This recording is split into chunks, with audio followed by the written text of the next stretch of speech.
Nang jogging duga kaino amati yam male bu.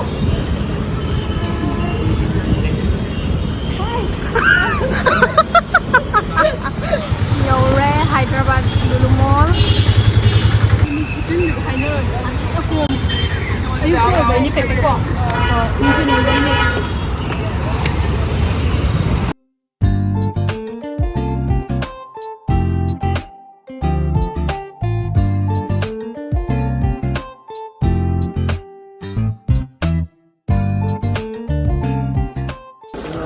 Gold drop. Thao lấy cái pepe ngay của. Thao yam hong lấy cái. Sibu masya sisna sawe dana. Masada niya table đó cũng mà thầm năng ai lấy bên sisna một cái sawe ba. Masada pam.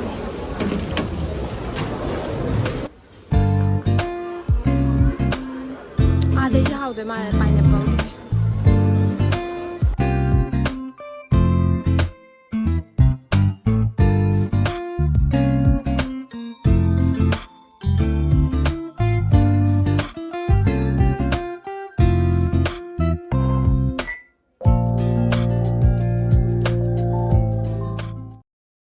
Ada mayam video sigi marak thatna hojikan akoina sijinaba foundation singse khoigi maida taba dark spots blemishes singse hoi conceal budi tobiye adu taraga su kitang tairaga kitang kushilak matamda khoigi skin se am dry oisalakpa adaidi makeup to yam keki oraga phajada budo hekta oiratrane anama matamda main tawse dum khara toina thokandrane adu dana ngasi aina ucharak toy product sina siguma mayam se amhau layeroi foundation se taiba matamda di ngasi aina uchadar product se sigi the Dermakogi 2% niacinamide height coverage foundation for even tone and hydrated skin. Sigi foundation sina koigi mai da taiba matamda koigi skin se amna lightweight oye duduga 12 hours long stay su oye duduga 12 hours oil control su piye.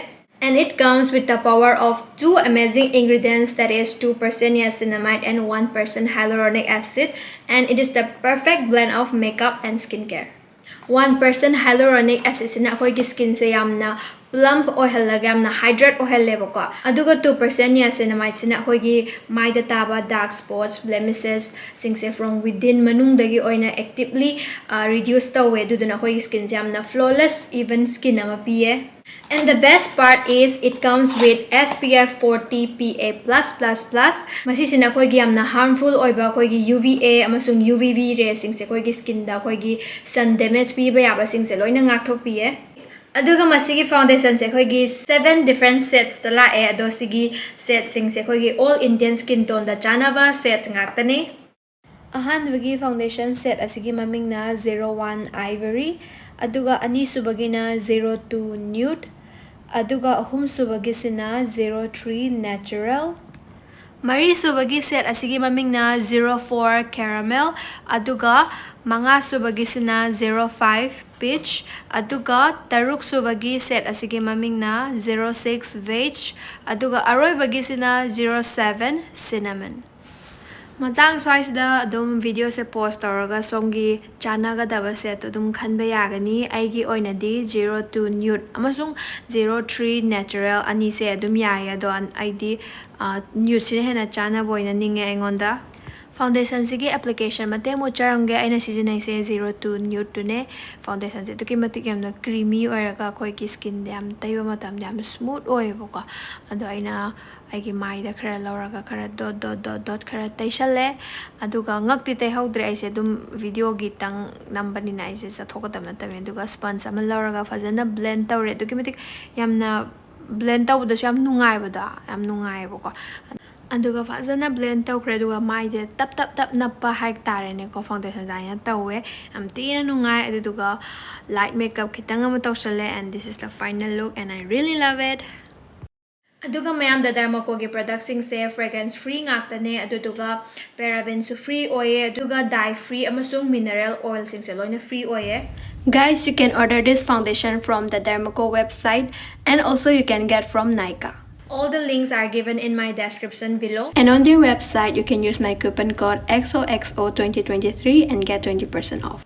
And the Dermaco has empowered 10,000 plus students this year with their Young Scientist initiative. Every time you buy from them, they will link your order to a child that they help educate along with Rumi. ꯑꯗꯣ ꯃꯌꯥꯝꯅ ꯄ꯭ꯔꯗꯛꯁꯤꯡꯁꯤꯕꯨ ꯂꯩꯕꯤꯅꯤꯡꯕ ꯇꯥꯔꯒꯗꯤ ꯑꯩꯒꯤ ꯗꯦꯁꯀ꯭ꯔꯤꯞꯁꯟꯗ link ꯂꯣꯏꯅ ꯌꯥꯎꯔꯕꯅꯦ ꯆꯪꯉꯒ order ꯇꯧꯕꯤꯌꯣ ꯑꯗꯨꯒ ꯃꯣꯏꯒꯤ ꯋꯦꯕꯁꯥꯏꯠꯇꯒꯤ order ꯇꯧꯔꯒꯗꯤ ꯑꯩꯒꯤ ꯉꯁꯥꯏ ꯍꯥꯏꯖꯈꯤꯕ ꯀꯨꯄꯟ ꯀꯣꯗ ꯑꯗꯣ ꯌꯨꯁ ꯇꯧꯕꯤꯌꯣ ꯑꯗꯨꯒ 20% ꯑꯣꯐ ꯐꯪꯒꯅꯤ ꯑꯗꯣ ꯃꯌꯥꯝꯁꯨ ꯁꯣꯝꯒꯤ ꯆꯥꯅꯕ ꯁꯦꯠ ꯑꯃ ꯈꯜꯂꯒ ꯁꯤꯖꯤꯟꯅꯕꯤꯌꯣ ꯌꯥꯝ ꯅꯨꯡꯉꯥꯏꯕꯅꯦ ꯑꯗꯨꯗꯤ ꯍꯧꯖꯤꯛ ꯚꯤꯗꯤꯑꯣ ꯃꯈꯥ ꯑꯃꯨꯛ ꯌꯦꯡꯃꯤꯟꯅꯔꯁꯤ ꯕꯥꯏ ꯕꯥꯏ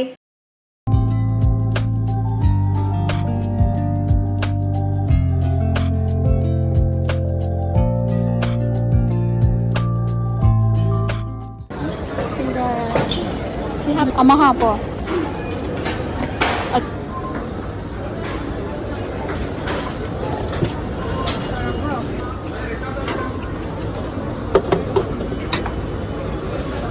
Yani. Size kitang hapsan. Thi oldu. Yani.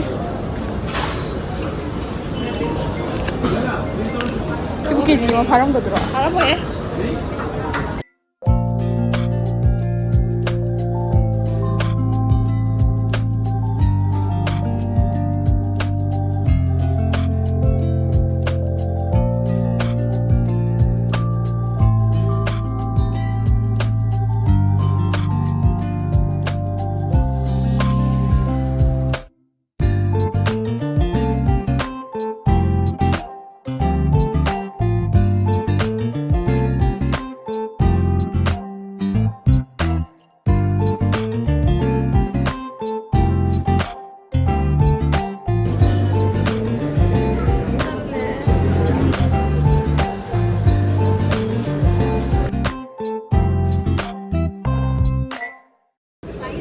Kasi ito yung view. Ahing ba des?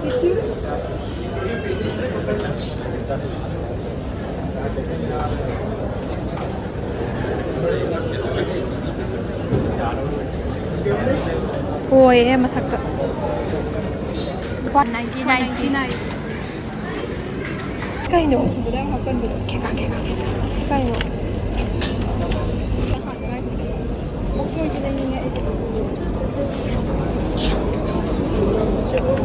지금 당장 제가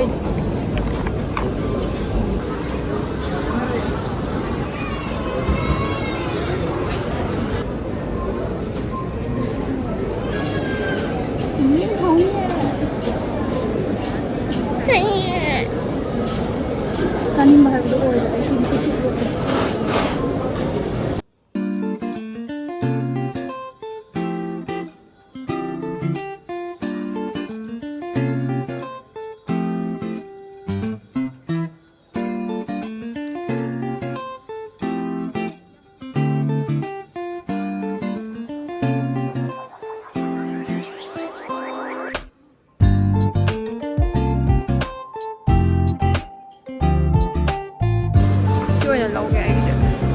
Kaya ano halis dia?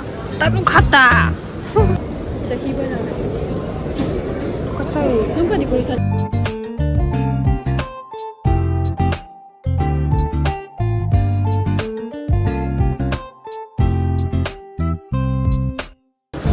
Angang ba sira? 59 rupees per kg. Mathak tayo je khallo.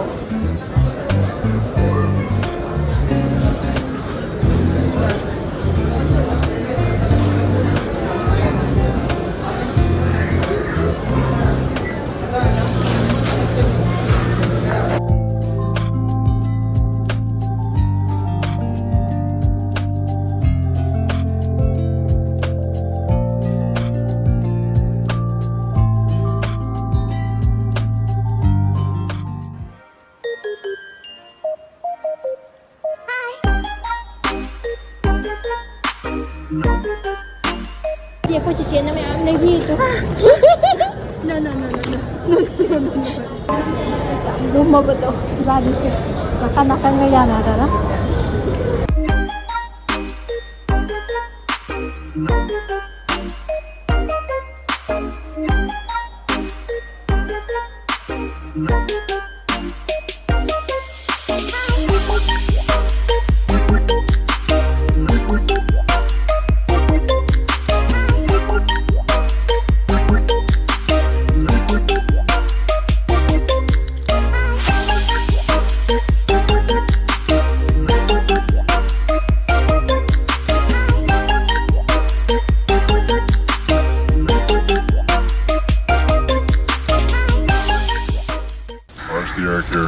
Woke up at 11 o'clock, I ain't got no job, what the hell should I do today? This feel like some I don't give a fuck, oh my god, shut the fuck up, I ain't hearing what you gotta say.